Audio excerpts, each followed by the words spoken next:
morning guys. It's ano oras na ba ngayon? What time is it? Michi, 7:30? Yeah. And ang aga namin guys. Medyo malamig pa ngayong umaga. So papunta na kami ng train station. Medyo na late na nga kami. And today, kasi we're going for a hiking. Yeah, konting hiking lang for today guys. I-check natin yung mga waterfalls in Kobe, Nonobiki. Yes, we're going to waterfalls. And ay nako. And we'll see kung ano yung makita natin doon guys. Sama namin kayo for today's video. And first time din namin mapunta doon. So yun, dapat mga 7:25 na train. Pero yun na naman guys, ang daming kailangan asikasuhin ng mga bata tsaka ating sarili. So medyo malay tayo ng konti. So ngayon pupunta tayo ng Kobe. Tapos naghahantay na pala sila biyanan doon guys. Kasi hindi pwedeng dalhin namin dalang bata. Ang hirap. Kasi itong si Michi kasi guys, nagpapakarga pa yan siya minsan. Kaya ang hirap kapag nagpakarga siya. Tapos may isa pang baby. So, buti na lang timing at day off ni father-in-law ngayon. So, wala naman daw silang gagawin. Kaya, sila magbabatay kay KG dun guys, around Kobe. And yes. Oh yeah. Okay. Hi, oh, kuro. Hi. So, yun. So, maghihintay lang sila dun guys. Until matapos kami. So yun guys, kita na lang tayo ulit later. Kasi malilate na talaga kami sa second train. See you! 5 minutes na lang guys.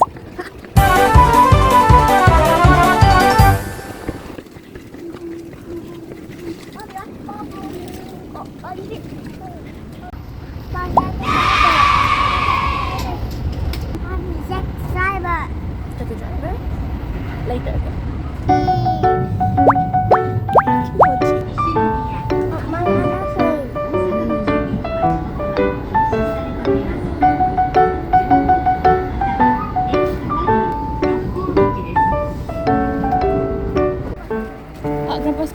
So yun, dito na nga pala kami guys bumaba sa Rokomichi Station para i-meet ang mga in-laws ko. Dapat sana sa Sanomiya kami mag-stop kasi mas malapit sana yun sa Shinkobe Station.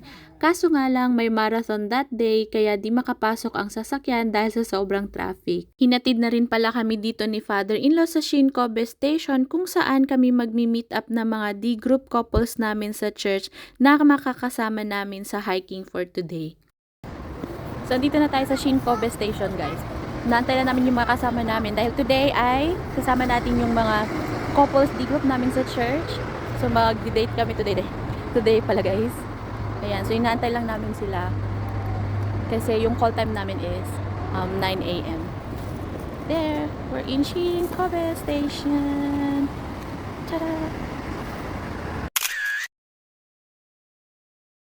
At ayan, bago ang lahat at habang fresh look pa ay nagpa-picture muna kami. Then after nyan ay nag-start na kaming mag-hike papunta dito sa unang falls.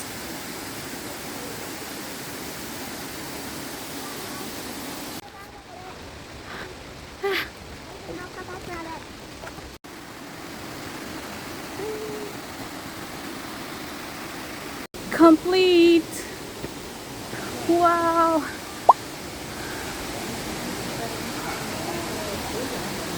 After a few minutes na paglalakad guys, ay narating na nga natin itong Nonobiki Falls. Sabi nga dito sa nabasa ko, the name Nonobiki Falls is said to have come from the beautiful appearance of the waterfalls, which look like white cloth draped over the rocks, making them one of Kobe's most famous tourist attraction. Kaya naman ang daming pumupunta dito para makita itong Nonobiki Falls dahil nga sikat nga tong falls dito sa Kobe.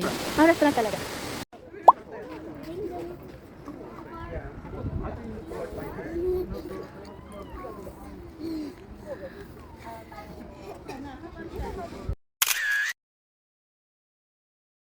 After ng konting pahinga ay tuloy-tuloy pa rin ang lakad natin kasi malayo pa talaga tayo. Wow!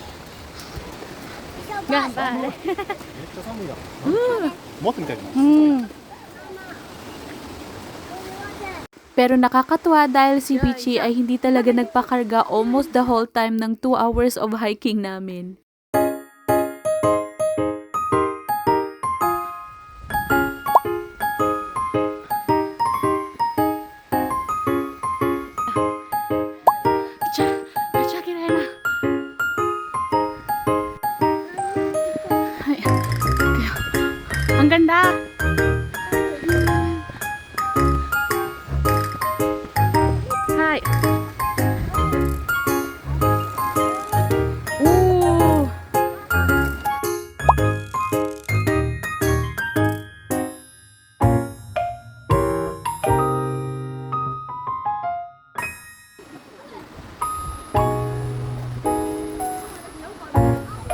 After dito sa dam, umakyat pa kami ng mga 30 minutes pa ata para marating itong area kung saan pwede mag-camping at barbecue for free. Hindi na ako nakapag-vlog guys sa sobrang pagod ko. But anyway, sa mga magtatanong if may bayad ba magpunta dito, wala pong bayad dito guys. Free po ang magpunta dito at free din itong place namin. Isa sa mga nagustuhan ko talaga sa Japan kasi no need to spend money for experiencing precious moments like this. Then the best part is having a fellowship with one another. Yung mga partners namin nagchichikahan sila while us ladies may sarili ding topic.